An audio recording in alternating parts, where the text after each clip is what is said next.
now must know that I'm possibly looking at colleges. And so I get a phone call again, hey, I know you're looking at colleges. They all telling you need to learn the recruiting game. Hey, I got an opportunity here for you. Would you like to come? And so I got off the phone.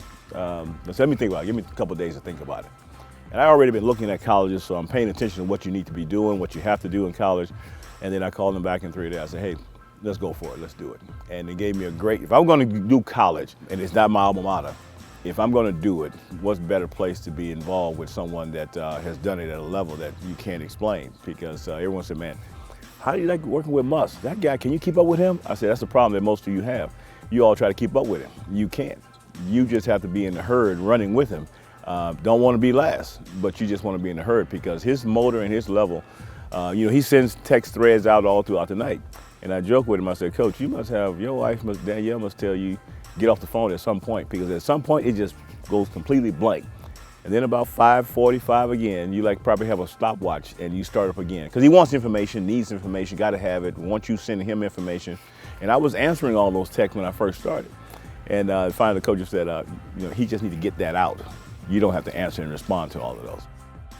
I'm probably one of the few coaches in the country that coached in the NBA, 2 different teams, but then I got a guy sitting next to me that's coached 3 NBA teams. So my NBA experience is not as great as Coach Smart's NBA experience. He's had more NBA experience, obviously, as a player. He hit arguably one of the biggest shots in the history of college basketball. So when you're in a home with Coach Smart, the conversations flow really, really easy, especially with the parents. A lot of the student athletes you're recruiting don't remember the shot that Keith hit at Indiana, but they can certainly relate to the fact that he coached Sacramento Kings, the Golden State Warriors, and then he also coached the Cleveland Cavaliers. I've sat in the draft room. I've sat in preparation for the draft. I've sat in preparation for workouts, so I understand the questions that may be asked of you. I asked of that young recruit who's now getting a chance to be drafted. So I can share those things.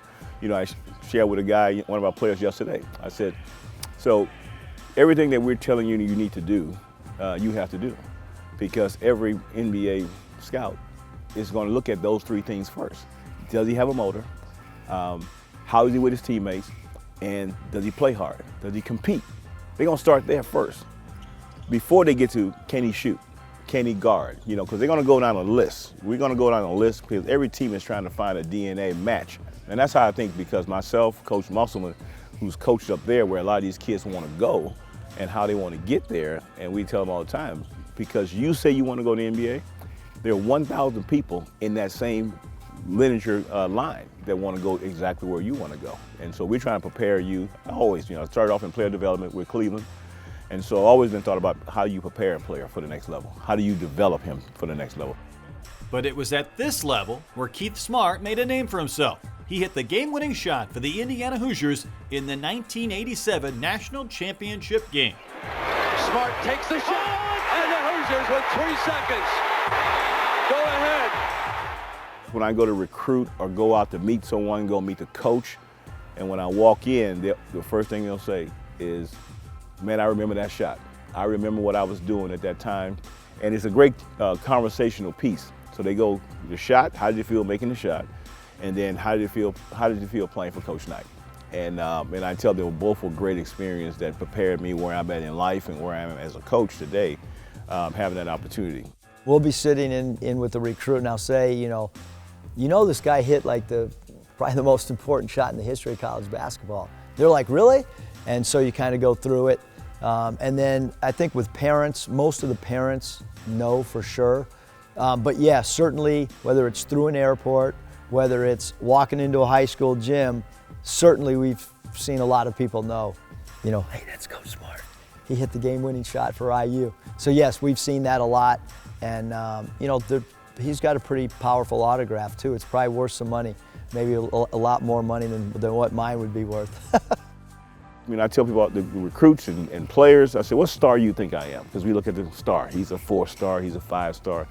Well, Coach, you played at a big school, you're a champion.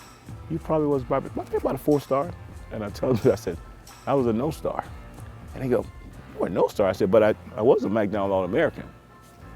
how can you be a McDonald's All-American and you want a star? I said, because I worked at a McDonald's. I was a true McDonald's All-American, you know?